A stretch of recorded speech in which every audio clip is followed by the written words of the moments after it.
Hi, in this lesson you'll continue to learn about variables and how you can use assignment statements. Previously, you explored how you can declare a variable by defining its data type and name and initialize it by giving it a starting value. An important new term here is the assignment operator, which is the equal sign. You use the assignment operator to assign a value to a variable. The assignment operator takes the value on the right and stores it in the variable on the left. In other words, the assignment operator enables the program to initialize or change the value of a variable. In this line of code, the assignment operator is used to initialize numcats to 5.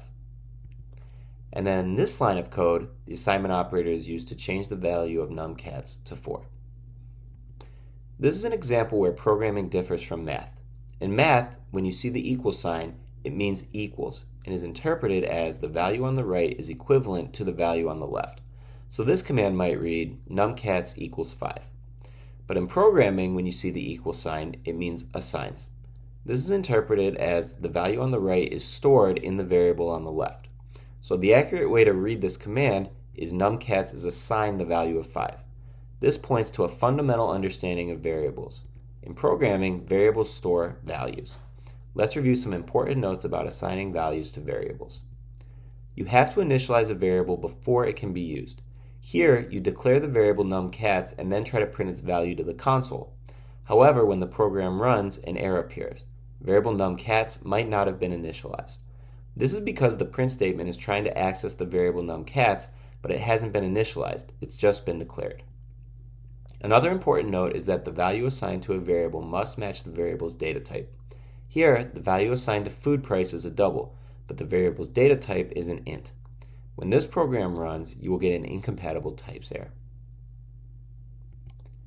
Variables can also be initialized with an expression. Here, the total monthly cost variable is assigned the arithmetic expression numcats times monthly food price. When initializing a value with an expression, the expression is evaluated to a single value using the order of operations. Here, the computer will evaluate numcats, which is 4, times monthly food price, which is 15.25, which is 61.